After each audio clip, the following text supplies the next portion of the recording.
sore Pak Amir.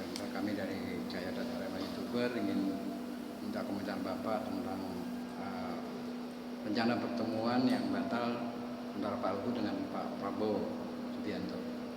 Silakan. Ya, barangkali menjadi tanda tanya besar bahwa dalam Pilpres kali ini Pak Jokowi sebagai capres petahana yang pihaknya barangkali secara tidak langsung sudah menggunakan quick count pada hari pertama untuk mengklaim bahwa dirinya yang menang, tapi tiba-tiba ada upaya dari pihak Pak Prabowo, Pak Jokowi mengutus utusan yaitu Pak Luhut untuk ketemu dengan Pak Prabowo. Nah, inilah yang kemudian menjadi tanda tanya. Kira-kira ada agenda apa di belakang itu sampai Pak Jokowi begitu sangat bergairah, dan kelihatan juga Pak Luhut juga sangat bergairah untuk ketemu dengan Pak Prabowo, malah sebelum ketemu menyampaikan wacana berupa puji-pujian kepada Pak Prabowo yang sebenarnya sangat bertolak belakang dengan apa yang selama ini kita saksikan sebagai sikap Pak Luhut kepada Pak Prabowo. Tapi barangkali masalahnya bisa kita lihat dari berbagai aspek. Orang sering menyatakan bahwa perang dan politik itu beda-beda tipis. Malah ada kaidah yang menyatakan bahwa perang adalah kelanjutan politik dengan cara lain. Nah, dengan demikian maka kita juga bisa menyatakan bahwa politik itu adalah berperang dengan cara lain. Kan artinya berperang tanpa menggunakan senjata. Kalau saya melihat dari keinginan Pak Jokowi mengirim utusan untuk ketemu dengan Pak Prabowo, maupun juga memantau hasil pertemuan beberapa tokoh Islam di rumah Wakil Presiden Yusuf Kala tadi malam, yang juga menyarankan agar Pak Prabowo dan Pak Jokowi segera ketemu dalam rangka rekonsiliasi, maka ada berbagai aspek yang perlu kita pertimbangkan. Kalau saya lebih beranggapan bahwa apa yang sedang digagas oleh pihak Pak Jokowi mengirim utusan untuk bertemu dengan Pak Prabowo, itu saya lihat bukan sebagai salah satu upaya untuk melakukan rekonsiliasi, tapi dia lebih mengarah kepada dia merupakan salah satu bagian dari operasi intelijen dari pihak petahana untuk merusak mental juang dari para pendukung Pak Prabowo Sandi. Jadi gagasan untuk bertemu itu sebenarnya diarahkan pertama-tama untuk melakukan dekadensi moral di kalangan pendukung Pak Prabowo Sandi untuk menjatuhkan mental juang mereka, apalagi sudah ada tanda-tanda bahwa sebenarnya yang memenangkan Pilpres ini adalah Pak Prabowo Sandi dari berbagai data yang ada, baik real count yang ada di BPN maupun real count yang dilakukan oleh pihak lain.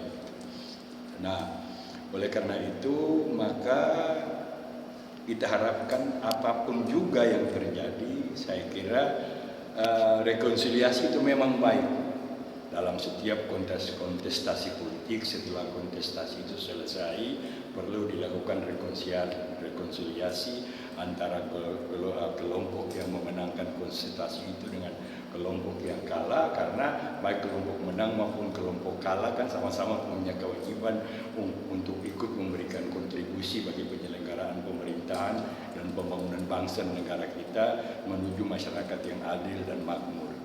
Tapi saya kira rekonsiliasi itu baru bisa dilakukan apabila pihak yang berbohong mengakui kebohongannya, pihak yang curang mengakui kecurangannya, pihak yang munafik mengakui kemunafikinnya, pihak yang selama ini melakukan manipulasi mengakui perbuatannya dan meminta maaf secara terbuka. Jadi rekonsiliasi itu harus diartikan bahwa pihak yang salah harus mengakui kesalahannya, pihak yang kalah harus mengakui kekalahannya, dan juga harus secara jantan, secara satria menerima kebenaran dari pihak yang menang. Nah, inilah yang kita harapkan. Oleh karena itu saya kira kita sepakat melakukan rekonsiliasi, tapi kalau saya pantau dari berbagai kelompok pendukung Pak Prabowo Prabowo Sandi, saya kira barangkali bukan saatnya sekarang untuk melakukan rekonsiliasi itu. Karena rekonsiliasi tidak bisa dilakukan dengan hanya membiarkan terjadinya kecurangan, kebohongan, manipulasi, dan kemunafikan.